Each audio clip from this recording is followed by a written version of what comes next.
Welcome to Nila's kitchen. நம்ம இன்றைக்கி என்ன பார்க்க போகிறோம்னா கத்திரிக்காய் முருங்கைக்காய் பொரியல் எப்படி செய்யலான்னு பார்க்கலாம் வாங்க. ஆயில் ஒரு 1.5 டேபிள் ஸ்பூன் அளவு ஊற்றிருக்கேன். காயிட்டும் காஞ்சதும் கடுகு 1/2 ஸ்பூன், சீரகம் 1/4 ஸ்பூன் போட்டுக்கோங்க. கடுகு சீரகம் நல்லா பொரிட்டுங்க.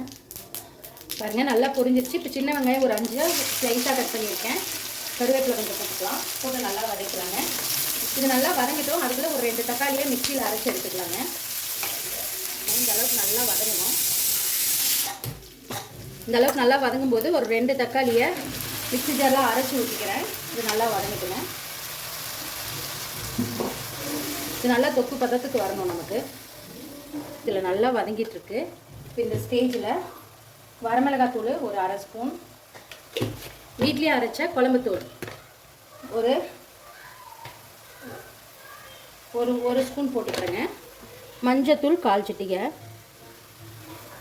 இது 3ஐயும் நல்லா இந்த ஆயிலே மிக்ஸ் பண்ணிக்கலாம்.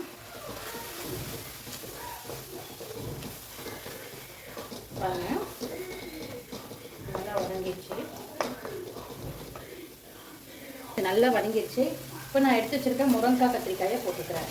ஒரு 3 முருங்கைக்காய் 4 கத்திரிக்காய் எடுத்துருக்கேங்க. சின்ன முருங்கைக்காய் போடுறது அளவு. நல்லா வதக்கலாம். இது நல்லா வதங்கட்டும். அதுக்கப்புறம் உப்பு ஆட் பண்ணிக்கலாங்க. இப்போவே உப்பு ஆட் பண்ணிட்டா முருங்கைக்காய் சீக்கிரம் வதங்காது. அவ்வளோதான். இது நல்லா வதங்கட்டும். இது காய் வதங்கிறதுக்கு நான் மிக்ஸி ஜாரை வாஷ் பண்ணி ஒரு 1/2 டம்ளர் தண்ணி மட்டும் எடுத்துக்கிறேன். ரொம்ப தண்ணி ஊற்ற வேணாம். இது நல்லா வதங்கட்டுங்க. பார்க்கலாம். க்ளோஸ் பண்ணி வச்சு வதக்கிக்கோங்க. பாருங்க நல்லா வெந்துட்டுருக்கு. இது நல்லா வேகும்போதே இப்போ கொஞ்சம் சால்ட்டு போட்டுக்கலாம். நான் தூள் உப்பு போடுறேங்க. 1/2 ஸ்பூன் போட்டிருக்கேன். டேஸ்ட் பார்த்துட்டு போட்டுக்கலாம்.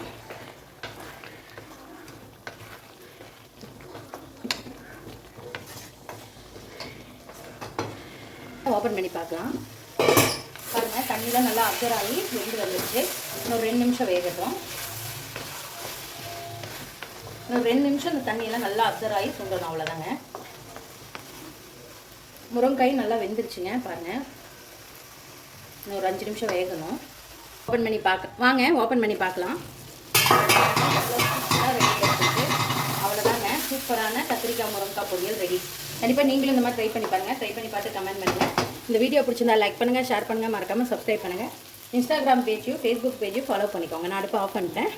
ஒரு அருமையான முருங்கைக்காய் கத்திரிக்காய் பொரியல் ரெடி ஆகிடுச்சுங்க. இது அரிசி பருப்பு சாப்பாட்டுக்கு, சாம்பார் சாப்பாட்டுக்கு, சாம்பாருக்கு எல்லாத்துக்குமே தொட்டுக்கு சூப்பராக இருக்குங்க. லெமன் ரைஸ்க்கு, தக்காளி சாப்பாட்டுக்கு எல்லாத்துக்கும் சூப்பராக இருக்கும். கண்டிப்பாக நீங்களும் ட்ரை பண்ணுங்கள். தேங்க்யூ ஸோ மச் ஃபார் வாட்சிங். பாய்.